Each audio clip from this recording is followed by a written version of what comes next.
Our next guest is an internet sensation. This gentleman has 4 million subscribers plus on his YouTube channel.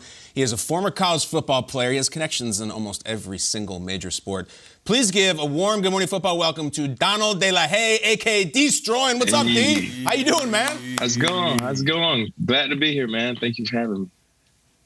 Glad to have you. You are a sensation. As I said, every sensation has to have an origin story. Let's get back to it. The video that started it all, 2014 now, 8 years ago, there was a video of you online doing a trick field goal kick. Here it is. You get the ball to go vertical, you boot it.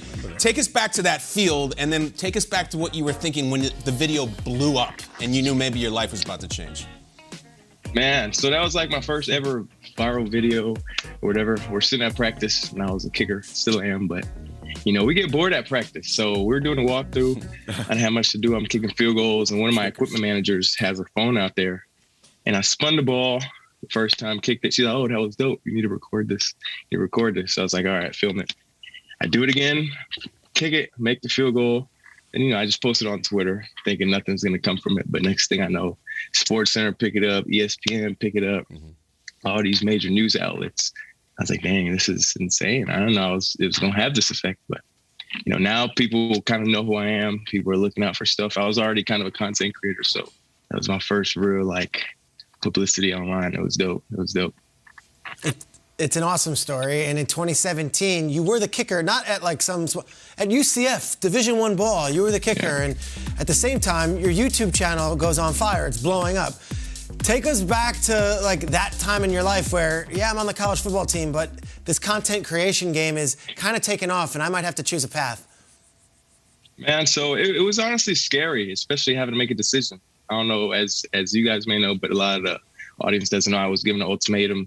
I either had to pick my YouTube channel and become ineligible or pick my scholarship and delete my YouTube channel, donate all the money back that I made, which wasn't really a lot at the time. But, you know, it's scary as a 19, 20-year-old, like, this is the biggest decision of your life. I love the content creation. It was fun for me. It was something I kind of grew up doing since I was like 12. So it was kind of built in me. But at the same time, I had this NFL dream, playing at the next level. And obviously, you know, the path to that is go to college. So it was scary. As you see now, I ended up picking YouTube. I think it was one of the best decisions I've ever made. And it trailblazed the path for, you know, a lot of younger athletes in my generation. NIL is a thing now. Guys can make money off their name, image, likeness. It's crazy, man. I didn't think it would turn out to be this big, but, you know, everything happens for a reason. It's so incredible to have you on the show and to talk to you. I'm learning a lot. I'm really inspired by all of this. And you have this huge following on YouTube, and you made that decision. So a lot of those subscribers are part of a younger generation of gamers and athletes. Yeah. Talk to us about some of the content that you have that focuses on youth and high school sports, as I can tell it's really important to you. Man, so I've always, since the beginning, I've always tried to make positive content, something that inspired people. You know, even videos that, for example, I'd show like my worst days kicking back in college. But I'd spin off at the end and show a positive message, be like, hey, you know, your best days aren't always, you're not always going to be good. You're not always going to be great. But if you keep a good mindset, positive mindset, and bounce back.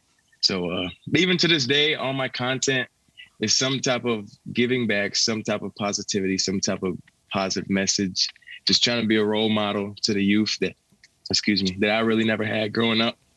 I do this cool series called like One-on-Ones where I'll go to like low-income neighborhoods or whatever, and I'll throw up a prize, $10,000 to the best wide receiver, the best DB, you know, and we have hundreds of guys show up. Like, you'd be amazed by this. And it just teaches them to, you know, do something good with their time, stay off the streets, don't be doing any of that street stuff. It's not going to lead you anywhere positive. Come out here, show your talent, show your skills, show us what you could do. And guys are getting noticed from the videos. So, you know, we're having a good, positive impact in the community right now.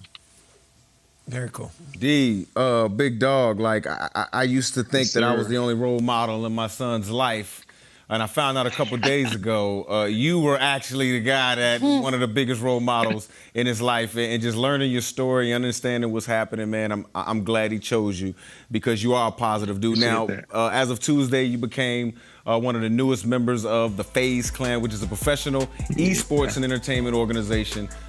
Looking back at how far you've come, what was that day like for you and your family, man? Because, I mean, it looked like you just got drafted into the National Football League. Might be a better team.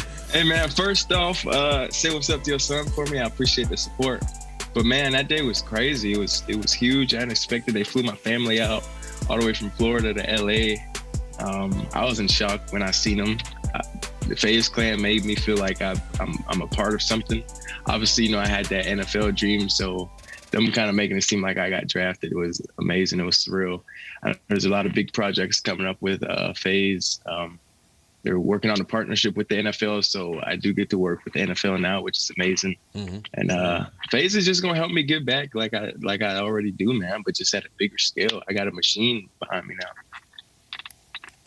And you had that machine behind you back in February. Let's go back. There's a football game, Super Bowl week in L.A., and it's your team, Faze, versus AMP. You were the sideline reporter for that game. Now, for everyone to understand, the two quarterbacks in the game were Michael Vick and Brett Favre, who I think threw like 13 interceptions in the game. I'm not even exaggerating. And then they would come over to you, these two icons of their eras, and you'd have to talk to them. What was it like talking to those two, and what did you learn?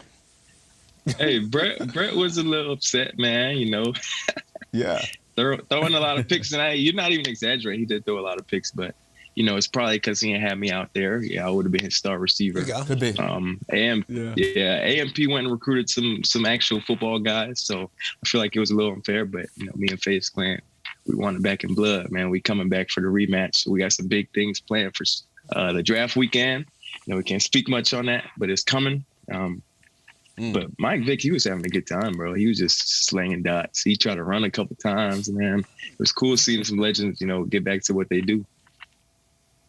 Deestroying talks to Brett Favre before the game. He's like, "This is going to be so fun, Brett. How you feeling?" Brett goes, "Like I'm 52. All right, let's go. Number 4. Cool. It's a tough gig, that sideline. Many people at this table know about it. Certainly you do. Peter did a lot of sideline for years. You know. Yeah, and I've also gotten to know Kyler Murray with the rest of us at the table, and now you will as well, because he is a member of the Faze Clan too. Now, what have you gotten to conversations with Kyler? Have you met Kyler? And as someone who's got your own platform and has used social media to expand your platform, what would you say to Kyler now that you guys are teammates on the Faze Clan? Man, that's my boy. We've hung out a bunch of times. This whole kind of Faze process has been a long time coming. It's kind of been like a year or so.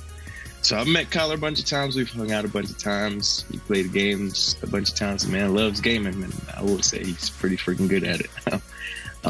Obviously, there's a lot of projects for us to do together, on the field, off the field. You know, Faze is a huge gaming organization.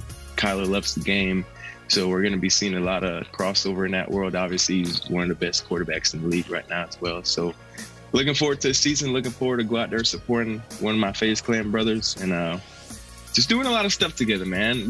Like I said, I don't want to talk about it all because I want to surprise y'all when things happen, but we got a lot of big things to come. Well, hopefully you do want to talk about this. There's a Faze event coming up. It's called Faze 1. It is 15 days of live streaming, and it starts May 5th. So what do we need to know about that? So there's been a lot of people trying out for Faze Clan and, you know, showing their talent, showing their skills, and I guess they're down to the last 15. They're going to come to the Faze warehouse, and they'll be live streaming. I'm going to pop in a few times, you know, and there's going to be one winner at the end of this who walks out of there with $1 million, and they'll be Faze blank, whatever their name is. I know. So it's exciting competition. I've been tuned into it. I've been seeing all the stuff going on, and I'm excited to see who we announce as our next Faze brother or sister. Who knows? Faze Shregs, here it comes. That's ready. Listen, Donald, you're the man. We really have watched you. We know your story. I think it's very cool what you do. You got a great attitude. And you're, by the way, a hell of a kicker on the football field. Really good. Too. And I saw you go out and boot it here and there. Everybody follow him. Faze Clan. That's the man right there. It's so awesome to meet you this morning, dude. Appreciate you. Amazing to meet y'all. Thank you for having me, man. This was a blast. You too. Got to get Deestroying in studio. Maybe so. You know, I know. You guys got to have me in there. That shoe setup that he has behind him.